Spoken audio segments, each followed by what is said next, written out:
શું તમે જાણો છો કે ભારતમાં એક એવો પર્વત છે જે હિમાલય કરતાં પણ પ્રાચીન માનવામાં આવે છે? એક એવો પર્વત જ્યાં હજારો વર્ષોથી ઋષિમુનિઓએ તપસ્યા કરી છે, જ્યાં ભગવાન દત્તાત્રેયના પવિત્ર ચરણો આજે પણ ભક્તોને આશીર્વાદ આપે છે, જ્યાં જૈન ધર્મના 22મા તીર્થંકર ભગવાન નેમિનાથે મોક્ષ પ્રાપ્ત કર્યો હતો, અને જ્યાં દર વર્ષે લાખો શ્રદ્ધાળુઓ લગભગ 10,000 પગથિયાં ચડીને પોતાની આસ્થા વ્યક્ત કરે છે. આ છે ગુજરાતના જૂનાગઢ શહેરની ઓળખ, ગિરનાર પર્વત. આજના આ વિશેષ ડોક્યુમેન્ટરીમાં આપણે જોઈશું ગિરનારનો હજારો વર્ષ જૂનો ઇતિહાસ, તેની પૌરાણિક કથાઓ અને તેની પવિત્રતા પાછળનું રહસ્ય.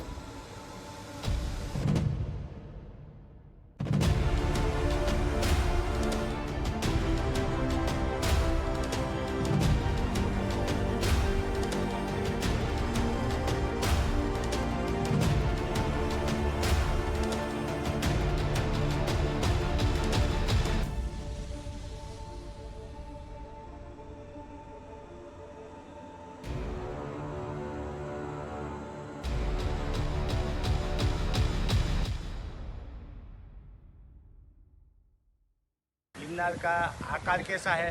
जैसे मनुष्य कोई सो रहा है, ऐसे आदमी का पूरा फेस दिखता है पहाड़ी के अंदर. जो ऊपर दिख रहा है ना, अम्बा का मंदिर है टॉप पे, वो मस्तक का भाग है. थोड़ा नीचे वो पॉइंट दिख रहा है, वो नोक है. बीच में जो खांच दिख रही है वो मुंह का आकार है. आगे लंबा पत्थर है, डोधी शेप है, जैसे कोई संत महात्मा सोए है. वाइट सभी मंदिर है, जैन टेम्पल है, नेमिनाथ जी. लंबा मंदिर गौमुखी, टॉप पे अम्बा, और अम्बा के पीछे के भाग में गुरु गोरक्षनाथ आता है, और लास्ट में दत्त महाराज. तो पूरे माउंटेन की सीढ़ी है 9,999, 5 किलोमीटर चलेटी दूर. वहाँ से स्टेप होता है 10,000 स्टेप. आने जाने का समय 7 घंटा. रोप पे है, लेकिन रोप पे अभी हवा की वजह से बंद है. बाकी रोप पे में 9 मिनट में आदमी पहुँच जाए ऊपर गिरनार पे. ये है महल है. ગુજરાતના સૌરાષ્ટ્ર પ્રદેશમાં આવેલું જૂનાગઢ તેના ઐતિહાસિક વારસા અને ગિરનાર પર્વત માટે સમગ્ર વિશ્વમાં જાણીતું છે. સમુદ્ર સપાટીથી લગભગ 1,118 મીટરની ઊંચાઈ ધરાવતો ગિરનાર માત્ર એક પર્વત નથી, પરંતુ અનેક ધર્મો અને સંસ્કૃતિઓનું સંગમ સ્થળ છે. હિન્દુ, જૈન અને નાથ સંપ્રદાય સહિત અનેક પરંપરાઓ માટે આ પર્વત અત્યંત પવિત્ર માનવામાં આવે છે. ગિરનારની વિશેષતા એ છે કે અહીં હજારો વર્ષોથી આધ્યાત્મિક સાધના, તપસ્યા અને યાત્રાની પરંપરા અવિરત ચાલી રહી છે. આ પર્વતના દરેક પગથિયે એક કથા છે, દરેક મંદિર પાછળ એક ઇતિહાસ છે, અને દરેક શિખર પર એક આધ્યાત્મિક અનુભવ છુપાયેલો છે. ઇતિહાસકારો માને છે કે ગિરનાર વિશ્વના સૌથી પ્રાચીન ભૂસ્તરીય પર્વતોમાંનો એક છે. કરોડો વર્ષો પહેલાં જ્યારે પૃથ્વીની રચના થઈ રહી હતી, ત્યારે ગિરનારનો વિસ્તાર જ્વાળામુખી પ્રવૃત્તિઓથી બન્યો હોવાનું માનવામાં આવે છે. પ્રાચીન સમયમાં ગિરનારને રૈવતક પર્વત તરીકે ઓળખવામાં આવતો હતો. મહાભારત, સ્કંદ પુરાણ અને અનેક પ્રાચીન ગ્રંથોમાં પણ ગિરનારનો ઉલ્લેખ જોવા મળે છે. ગિરનારના પાયામાં સમ્રાટ અશોકના પ્રસિદ્ધ શિલાલેખ આવેલા છે, જે ઈસવીસન પૂર્વે 3જી સદીના છે. આ શિલાલેખોમાં સમ્રાટ અશોકે ધર્મ, નૈતિકતા અને માનવતા વિશેના પોતાના સંદેશો કોતરાવ્યા હતા. પછી શક રાજા રુદ્રદામન અને ગુપ્ત સમ્રાટ સ્કંદગુપ્તે પણ અહીં પોતાના શિલાલેખ લખાવ્યા. આ એક જ સ્થળે 3 અલગ અલગ યુગોના શિલાલેખો મળતા હોવાથી ગિરનાર ભારતીય ઇતિહાસનો જીવંત સાક્ષી માનવામાં આવે છે. હિન્દુ ધર્મમાં ગિરનારને ભગવાન શિવનું પવિત્ર નિવાસસ્થાન માનવામાં આવે છે. માન્યતા છે કે ભગવાન દત્તાત્રેયે અહીં હજારો વર્ષો સુધી તપસ્યા કરી હતી.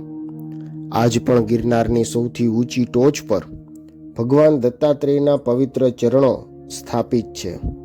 એવું કહેવાય છે કે જે ભક્ત શ્રદ્ધાપૂર્વક અહીં પહોંચે છે, તેની મનની ઈચ્છાઓ પૂર્ણ થાય છે. બીજી તરફ જૈન ધર્મમાં ગિરનારનું મહત્વ અત્યંત વિશેષ છે, કારણ કે ભગવાન નેમિનાથે અહીં જ મોક્ષ પ્રાપ્ત કર્યો હતો. આ કારણે વિશ્વભરના જૈન શ્રદ્ધાળુઓ માટે ગિરનાર એક મહાન તીર્થધામ બની ગયો છે. નાથ સંપ્રદાય માટે પણ ગિરનાર અત્યંત પવિત્ર છે. ગુરુ ગોરખનાથ અને અન્ય મહાસિદ્ધ યોગીઓએ અહીં સાધના કરી હોવાનું માનવામાં આવે છે. તો મિત્રો, ગિરનાર માત્ર પથ્થરોનો પર્વત નથી, તે હજારો વર્ષોની આસ્થા, ઇતિહાસ, અધ્યાત્મ અને સંસ્કૃતિનું જીવંત પ્રતીક છે. આ તો માત્ર શરૂઆત છે. આગળ આપણે જોઈશું કે ગિરનારના વિશ્વવિખ્યાત જૈન મંદિરો, ભગવાન નેમિનાથનું ભવ્ય મંદિર અને અહીં રહેલા અદ્ભુત સ્થાપત્ય વિશે. તેથી આ વિડીયો ગમ્યો હોય તો લાઈક કરો, તમારા મિત્રો સાથે શેર કરો અને આવી જ ઐતિહાસિક અને આધ્યાત્મિક યાત્રાઓ માટે અમારી ચેનલને જરૂર સબસ્ક્રાઈબ કરો.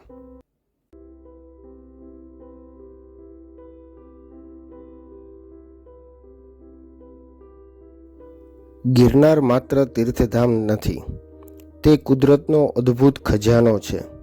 ગિરનાર વન્યજીવ અભયારણ્ય અને દુર્લભ પ્રાણી અને પક્ષીઓનું ઘર છે. અહીં નીલગાય, ચિત્તલ, સાંભર, જંગલી સુવર, શિયાળ, સિંહ તેમજ અનેક પ્રકારના પક્ષીઓ જોવા મળે છે. વરસાદની ઋતુમાં આખો ગિરનાર લીલોછમ બની જાય છે. નાના ઝરણા, ધોધ અને વાદળોથી ઘેરાયેલો આ પર્વત જાણે સ્વર્ગનો અનુભવ કરાવે છે. એટલા માટે જ ગિરનાર ટ્રેકિંગ અને નેચર ફોટોગ્રાફી માટે પણ ખૂબ લોકપ્રિય છે. પરંતુ યાદ રાખવું જરૂરી છે, આ જંગલ આપણું નથી, આ વન્યજીવોનું ઘર છે.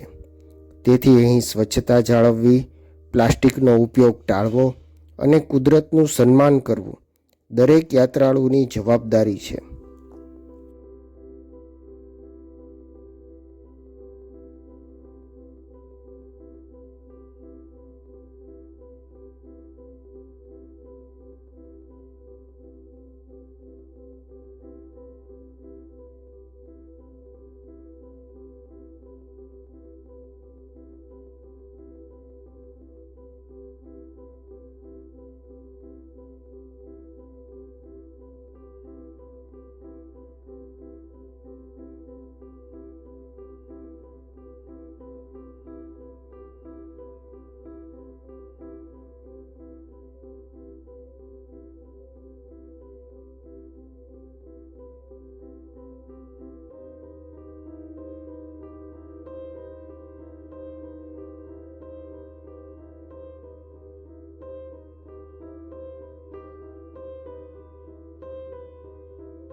કલ્પના કરો, લગભગ 2000થી વધુ વર્ષ જૂના ભવ્ય મંદિરો, પથ્થરમાં કોતરાયેલી અદ્ભુત કળા અને એવી પવિત્ર ભૂમિ જ્યાં જૈન ધર્મના 22મા તીર્થંકર ભગવાન નેમિનાથે મોક્ષ પ્રાપ્ત કર્યો હતો.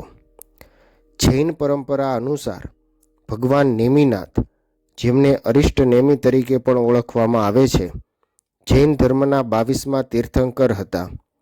માન્યતા છે કે તેઓ ભગવાન શ્રી કૃષ્ણના પિતરાઈ ભાઈ હતા. રાજવી પરિવારમાં જન્મેલા નેમિનાથના લગ્ન રાજીમતી સાથે નક્કી થયા હતા. પરંતુ જ્યારે તેઓ લગ્ન માટે જઈ રહ્યા હતા ત્યારે રસ્તામાં તેમણે હજારો નિર્દોષ પશુઓને કેદમાં જોયા. તેમને ખબર પડી કે આ પશુઓનો વધ લગ્ન પ્રસંગના ભોજન માટે થવાનો છે. આ દ્રશ્ય જોઈ તેમનું હૃદય કરુણાથી ભરાઈ ગયું. તેમણે તરત જ લગ્નનો ઇનકાર કર્યો, રાજમુકુટ ઉતારી દીધો, રાજવૈભવ છોડી દીધું અને સંસારનો ત્યાગ કરીને વૈરાગ્યનો માર્ગ અપનાવ્યો. તેઓ ગિરનાર પર્વત પર આવ્યા અને અહીં કઠોર તપસ્યા શરૂ કરી. વર્ષોની સાધના પછી તેમણે કેવળ જ્ઞાન પ્રાપ્ત કર્યું અને અંતે આ જ ગિરનાર પર મોક્ષ પ્રાપ્ત કર્યો. આ ઘટના જ ગિરનારને જૈન ધર્મનું અતિ પવિત્ર તીર્થ બનાવે છે.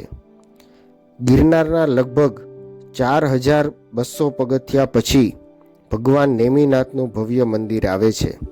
આ મંદિર ગિરનારના જૈન મંદિરોમાં સૌથી મોટું અને સૌથી મહત્વપૂર્ણ મંદિર મનાય છે. ઇતિહાસકારો માને છે કે હાલનું મંદિર લગભગ 12મી સદીમાં સોલંકી યુગ દરમિયાન નિર્માણ પામ્યું હતું અને બાદમાં અનેક વખત તેનો જીર્ણોદ્ધાર કરવામાં આવ્યો. મંદિર સંપૂર્ણ સફેદ અને કાળા પથ્થરની અદ્ભુત કોતરણીથી શોભે છે. દરેક થાંભલો, દરેક તોરણ અને દરેક દિવાલ પર કરવામાં આવેલી સૂક્ષ્મ કારીગરી ભારતીય શિલ્પકળાનો અનોખો નમૂનો છે. મંદિરના ગર્ભગૃહમાં ભગવાન નેમિનાથની શ્યામવર્ણી પ્રતિમા બિરાજમાન છે. હજારો શ્રદ્ધાળુઓ અહીં આવીને શાંતિ, ભક્તિ અને આધ્યાત્મિક ઉર્જાનો અનુભવ કરે છે. ભગવાન નેમિનાથના મંદિરની આસપાસ અનેક ઐતિહાસિક જૈન મંદિરો આવેલા છે, જેમાં અમીઝરા પાર્શ્વનાથ મંદિર વિશેષ પ્રસિદ્ધ છે.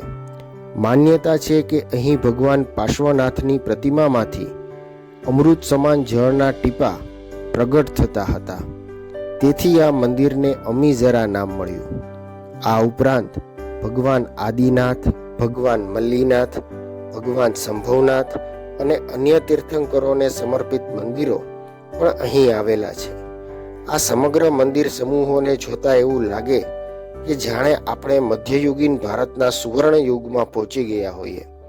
અહીંનું સ્થાપત્ય, ગુંબજો, જાળીઓ અને પથ્થરની નાજુક કોતરણી વિશ્વભરના સાહિત્ય પ્રેમીઓને આકર્ષે છે. દર વર્ષે ભારત અને વિદેશમાંથી લાખો જૈન શ્રદ્ધાળુઓ ગિરનારની યાત્રા કરવા આવે છે. ઘણા યાત્રાળુઓ આખા માર્ગ દરમિયાન નવકાર મંત્રનું સ્મરણ કરતા પગપાળા ચઢાણ કરે છે.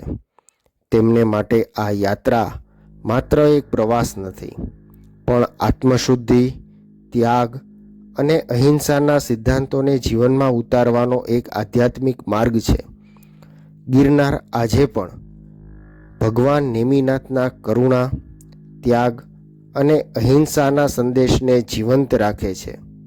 ગિરનારના જૈન મંદિરો માત્ર સ્થાપત્યના અજાયબ નમૂનાઓ નથી, પરંતુ તેઓ માનવતાને કરુણા, અહિંસા અને વૈરાગ્યનો અમૂલ્ય સંદેશ આપે છે. આગળના ભાગમાં આપણે ગિરનારના હિન્દુ તીર્થોની યાત્રા કરીશું, જ્યાં મળશે માતા અંબાજીનું શક્તિપીઠ, ગુરુ ગોરખનાથની તપોભૂમિ અને ગિરનારની સૌથી ઊંચી ટોચ પર આવેલા ભગવાન દત્તાત્રેયના પવિત્ર ચરણ.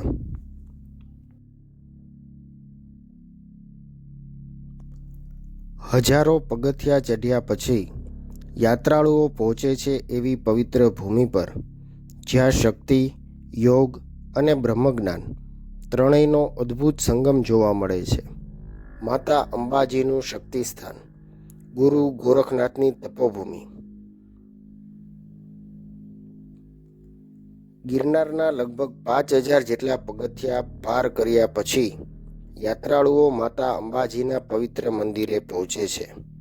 આ મંદિર ગિરનારના સૌથી પ્રાચીન શક્તિ સ્થાનોમાંનું એક છે. સ્થાનિક માન્યતાઓ અનુસાર અહીં માતા જગદંબા સ્વયં શક્તિ રૂપે બિરાજમાન છે. નવરાત્રિ દરમિયાન હજારો ભક્તો માતાના દર્શન માટે અહીં આવે છે. મંદિરમાં કોઈ ભવ્ય વૈભવ નથી, પરંતુ અહીં પ્રવેશતા જ એક અનોખી શાંતિ અને દિવ્ય શક્તિનો અનુભવ થાય છે. ઘણા યાત્રાળુઓ માને છે કે ગિરનારની ચઢાણ પૂર્ણ કરવાની શક્તિ પણ માતા અંબાજીના આશીર્વાદથી જ મળે છે. આથી અનેક લોકો અહીં વિશેષ પ્રાર્થના કરીને પોતાની યાત્રા આગળ વધારે છે. અંબાજી મંદિર પછીનો માર્ગ વધુ કઠિન બની જાય છે. સાંકડી સીડી, ઊંચો ઢોળાવ અને દરેક પગલે વધતી થાકની અનુભૂતિ. પરંતુ આ જ માર્ગ યાત્રાળુઓને લઈ જાય છે ગિરનારના બીજા સૌથી ઊંચા શિખર ગોરખનાથ શિખર તરફ. નાથ સંપ્રદાયના મહાન યોગી ગુરુ ગોરખનાથનું નામ સમગ્ર ભારતમાં આદરપૂર્વક લેવામાં આવે છે. માન્યતા છે કે તેમણે ગિરનારમાં વર્ષો સુધી તપસ્યા કરી હતી. ગોરખનાથ શિખર આજે પણ યોગ, ધ્યાન અને સાધનાનું મહત્વપૂર્ણ કેન્દ્ર માનવામાં આવે છે. અહીંથી ચારેય તરફ ફેલાયેલા ગીરના જંગલો, જૂનાગઢ શહેર અને દૂર સુધી વિસ્તરેલો સૌરાષ્ટ્ર પ્રદેશ એક જ નજરમાં દેખાય છે. ઘણા યાત્રાળુઓ કહે છે કે અહીં પહોંચતા જ થાક જાણે ક્યાંક ગાયબ થઈ જાય છે. ગિરનારની યાત્રા માત્ર મંદિર સુધી પહોંચવાની નથી, પરંતુ પ્રકૃતિ, આધ્યાત્મિકતા અને પોતાની અંદરની શક્તિ સાથે જોડાવાની યાત્રા છે.